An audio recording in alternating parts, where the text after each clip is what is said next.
there he goes. There goes Tom for another beer. Another piss. Was close. Oh, hang on. Somebody's got a bit of mechanic in. He's not a mechanic. Fucking a mechanic with an umbrella. I don't fucking think so. It's like a multi-function umbrella and it just... a wrench. I don't even know what I'm saying anymore. Right. It's time for our final act of the evening. What I think has been an excellent show. Loads of really different acts, loads of excellent acts.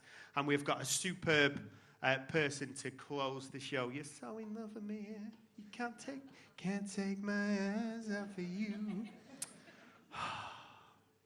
Nearly time for you to go home. Nearly time for Julie to go home. She's fucking gutted about that.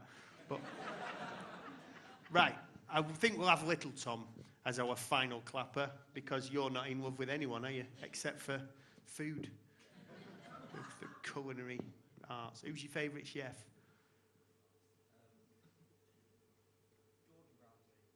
That you just made. He's not your favourite chef. You just fucking said one. Where's your passion gone? These are back. No, it's fine. Jack it up. Brilliant. Yeah, put yours on. It's getting cold. It's fucking boiling. Right. I'm a bit loath to start before Tom comes back. But given his age, and it's a we, that's not... You were in and out, weren't you? You just... Obviously, you went in some sort of wood, didn't you? That's why. He's gone to the toilet. He might just not come back for about an hour, might he? He's probably even now just like going, fucking hell, come on, think of something. Oh, there's a fella coming. I'm too aroused now. I can't wee through an erection.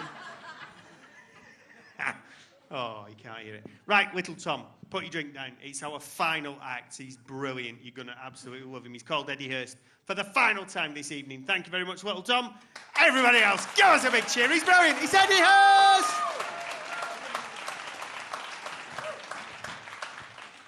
Hello, Comedy Store. How are you all doing? Hey, great. Thank you. Good. Thanks very much for having me to close. You know, it's a big pleasure. Last month, Gary Delaney closed. You might know him off Mock the Week doing national tour shows. Then, a month before that, it was John Bishop. You might know him from every comedy on TV. And you got me. So, bad luck, guys. Oh, boy. You come to a new comedian's night, it's always a bit of a gamble. Some days you get John Bishop, most of the time you get Eddie Hurst, so, hey. Right. But, to be fair, this is like new comedians, right? And John Bishop is definitely not a new comedian. Just, he's great, don't get me wrong. But I'm just saying, it does feel a bit like he cheated. It's like being in an under-12 rugby team, and then you go to see the other match, like the other team you're playing against, and it turns out they've got like hair on the chests, big Adam's apples, and mortgages.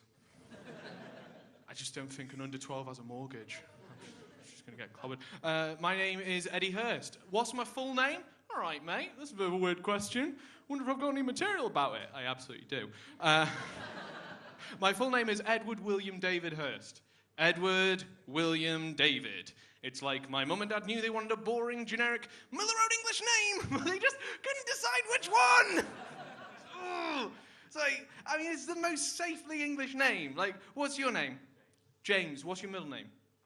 James Anthony. It's all right. Anthony's a bit Roman, innit? Bit ancient Rome. I win in the English competition. The only name that I think beats Edward William David Hurst is Edward William David George Hurst. I think that's it, like, whoa, this guy's won it. If you said Edward William David George Hurst in the mirror 3 times, I think what would happen is it would start raining tea. The national anthem would come out of nowhere. The Queen would fly in atop a swan. Stephen Fry would be there, because why wouldn't he? David Attenborough would be narrating it. And in the first half of 2016, there'd be an uncomfortable rise in xenophobia.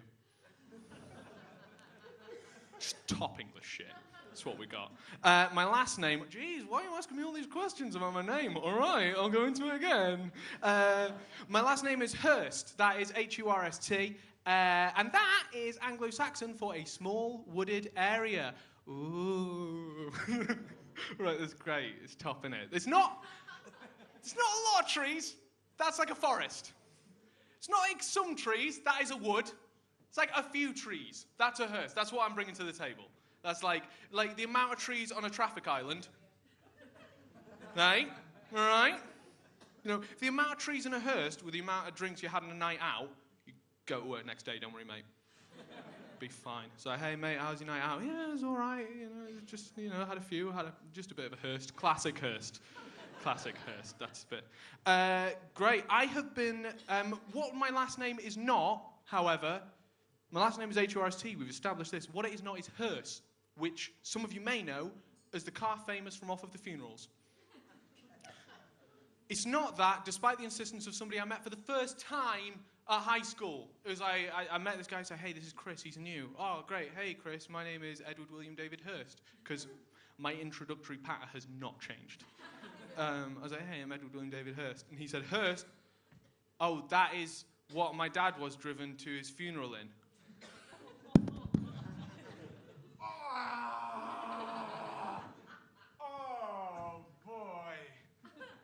I am sorry, but nope.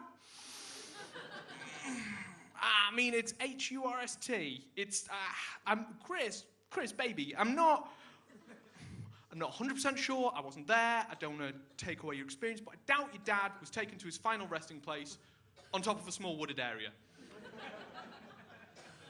I'm prepared to look at the video evidence, though. I mean, but that was his opener. That's what is that? What was that strategy for meeting a person? Like, well, I'm new in town. Hey, here's what I've got. I want to do two things. I want to tell him I've got a dead dad, and I kind of want to make it feel like he brought it up. Jesus. And it's like, what does he fucking, come on, mate. I'm trying my best here. I can't dish out grievance advice. Can you just fuck off and go and be tall and sad somewhere else? I'm busy being chubby and lonely here for the next 6 to 7 years. By the way, I was very popular at high school. Has nothing to do with why I do comedy now.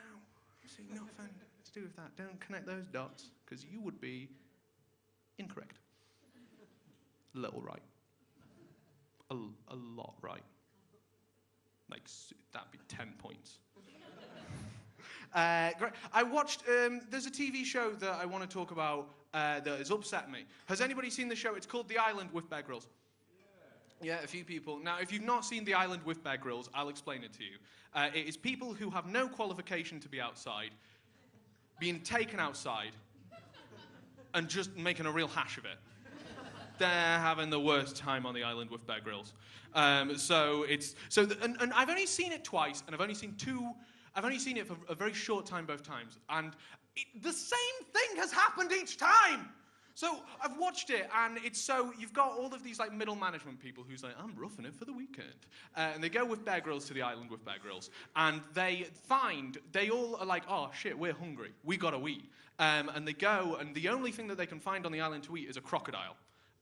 So what they do is 5 guys pin it down, and then Greg from finance pushes a knife into the back of his head, and he dies really slowly. Oh my God, it's horrible. And that has happened twice. The producers saw it the first season and went, hey, you know that really unsettling bit of TV that nobody enjoyed? Yeah? Let's do it again! And this crocodile, like, they could choose anything to put on the island. Like, they could have a cow on there, they could have a sheep on there, they could have a rabbit, they could have anything standard to eat. Nah, crocodile, why not? Bung it on top, get a crocodile in there.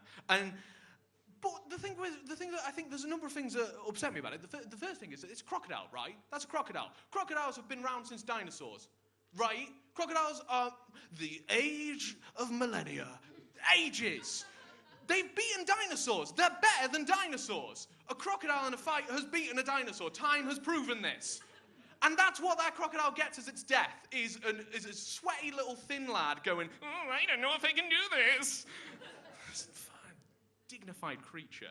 And it upset me, and it made me sort of readdress my relationship with, like, I don't think I could kill an animal. Seeing that scene, I don't know if I've got it in me. I don't know if emotionally I have the capacity to do that. And it made me think, well, maybe I shouldn't eat meat. Maybe I don't have the right to do that. Maybe I need to reflect on sort of the relationship I have with the exploitation of animals. And then I got a pet, and I totally know I can kill an animal. I can, and I know how. just opening a jar of pickles. I've got a puppy. The pickles are poisonous to him. It's going to be a very slow death. What else could it have been? It's miming, mate. You come here for stand-up, you got miming. I'm so sorry. I've got a little dog. He's great. Has anybody got a puppy or had a puppy? Yeah, one person. Fucking, this whole bit is for you. It's like, they're great. Like, if you have a puppy, it's amazing. Like, seeing it, it's like, oh my God! And then, oh my God! Oh, you're so cute! I hate you! Oh, don't do that! Do that! No, don't do it! That is day to day with a puppy. And I will give you an example of life with the dog.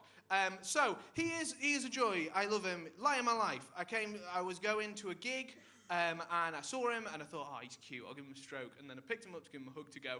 And I looked, and it was like he was hurt. He was like bleeding. It was like he'd been bitten by a tick or something. It was horrible red growth, and it was right on his penis. I freaked out. I was like, oh shit!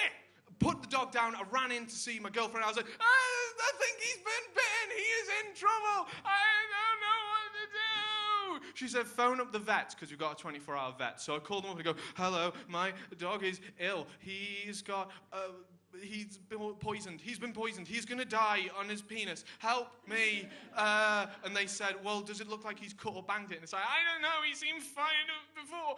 And they said, well, bring him in. That sounds really weird. So I was running. I got my lead and got the bag and everything to take him into the car. And I was like, we've got to go. We've got to take him straight away. There's no time to waste. Went back to see him, picked him up. It had gone. It had gone. And so I phoned the vets back, and I went, hey, I think he's all right now. Just quick question. You know like a dog's widge? Like, is it always red and horrible? Yes, it is. Thank you, no more questions. That is every day with a dog. Every day with the dog. Newsflash, I don't do this full time. What? Man leaving? You totally agree. I don't do this full time. In the daytime, I work in the crazy world of finance. Ooh. I studied fine art at university. I think what happened is I went to the interview for the finance assistant. They asked me what I studied, and they just misheard me. And I'm too scared to correct them. But a lot of people might think working in finance is boring. It's not. I've actually turned it into a pretty fun game. So what I do, in the first hour, I get all of the things that we've got to put onto the books, onto the accounts and the system. And so I get the item description, I get the receipt. From the receipt, I figure out what the tax code is. I take the tax code and I minus that from the total. That gives me the net value. Then once I've got the net value, I put that in. Then I put in the tax code again, and I've got the gross value. Add that. I add as many of those as I can in the first hour, make sure that it all balances with the books, do as many of those as I can in the first hour, and then in the next hour, I wish I was dead. I'm living a dream. I don't know whose. But I'd like to talk, I'd like to talk about dreams. I'd like to talk about dreams very quickly. I'm a bit of a dreamer. You know, I try my best. I try very hard, and my girlfriend says I'm very trying. And I'd like to talk with you about dreams. I'd like to do a very quick thing where we're going to make all of your dreams come true. We're going to make all your dreams come true. It's going to be amazing. Oh, my goodness. It's going to be so great, okay? So, and look, I know that a lot of people, they come on, like those motivational guys, and they go, I'm going to make your dreams come true, and they lie for money. But not me. I am getting paid, but just ignore that bit. That's nothing to do with it. That's for the jokes. Right? Okay. So we're going to live our dreams. Oh boy. So here's what I need you guys to do is, everybody, I need you with your right hand, grab that dream that you have when you stare out the office window, that dream that you had at school. Come on, grab them. Grab your hand. Come on. What's your name? Come on, Holly, dream. Grab that hand. And you guys, and raise your, what's your name, pal? Come on, Jay, get your fucking hand. Get it, and raise your hand up slowly into the sky. Get that dream and raise it high up. Raise it high up. Come on.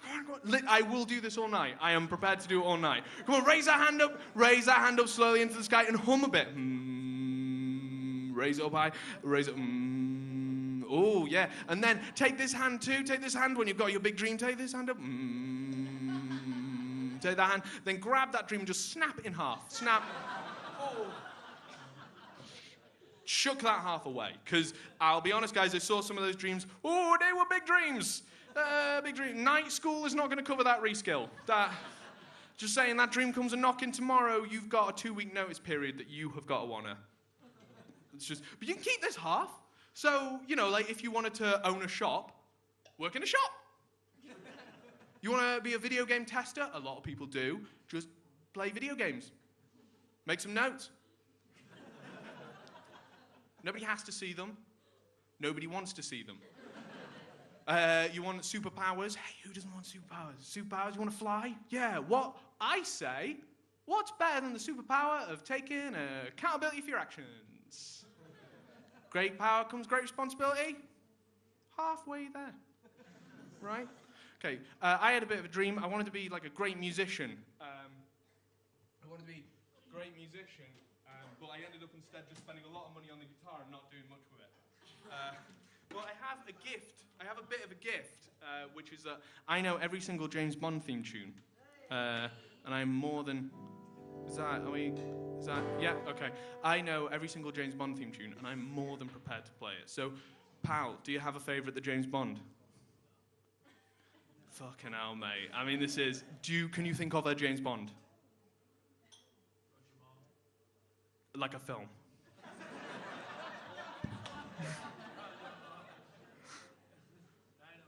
Die Another Day. All right, yeah, we got Die Another Day. Okay, Die Another Day. Definitely remember that theme tune. Gonna perform that theme tune.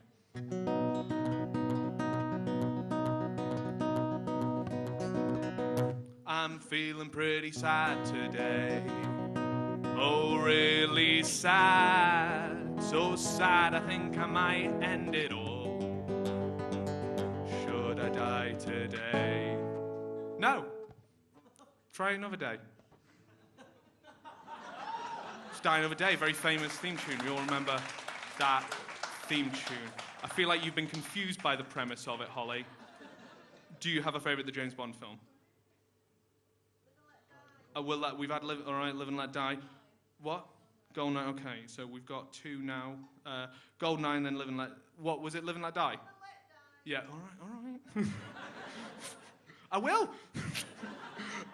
Goldeneye.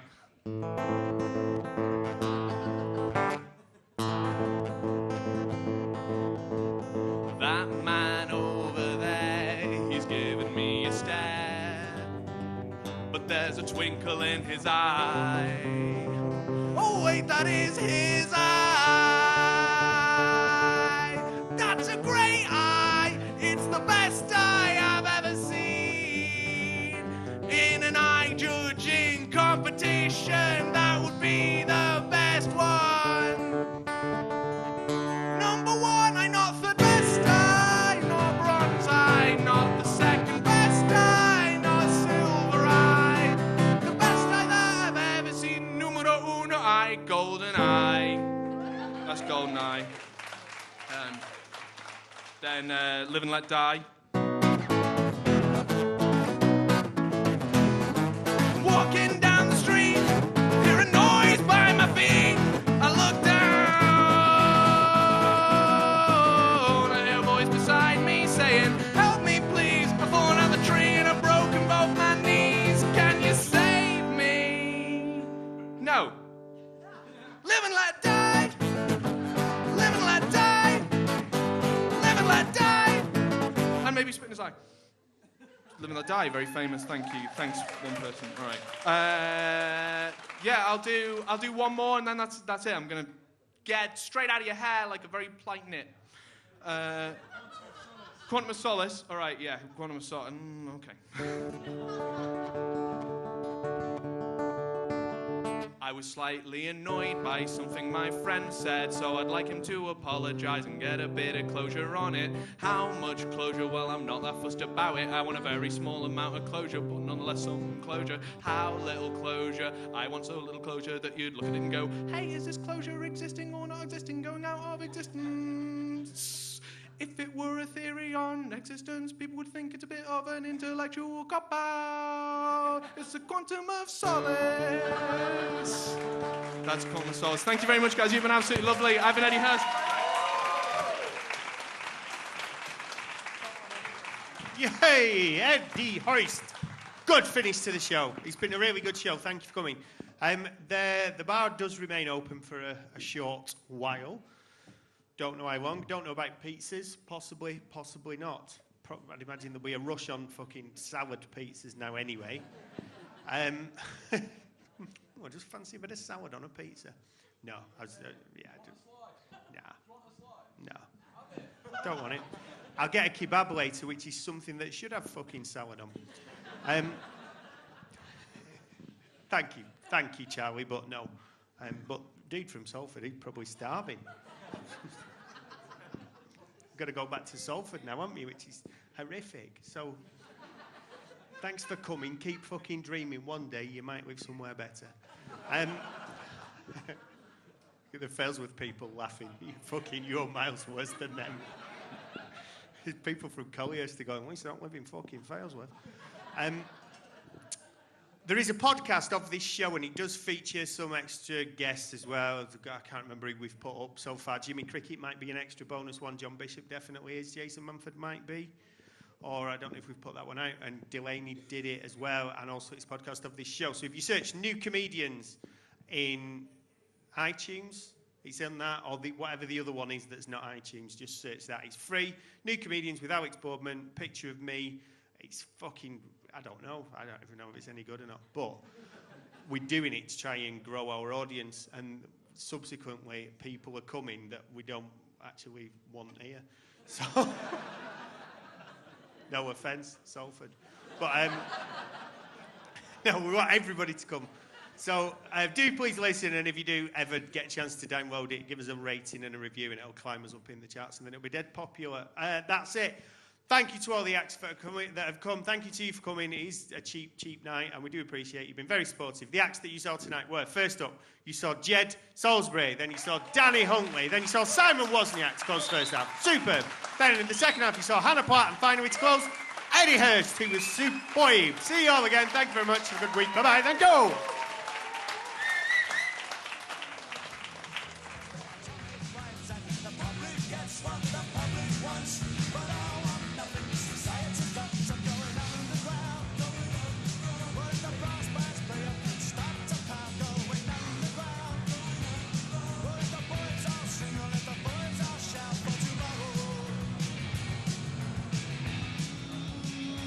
Ladies and gentlemen, please check out our website at www.thecomedystore.co.uk for news on upcoming shows. There's comedy here 4 nights a week, so don't be a stranger. And the bar is still open, so grab yourself some refreshments and have a wonderful evening. Thank you.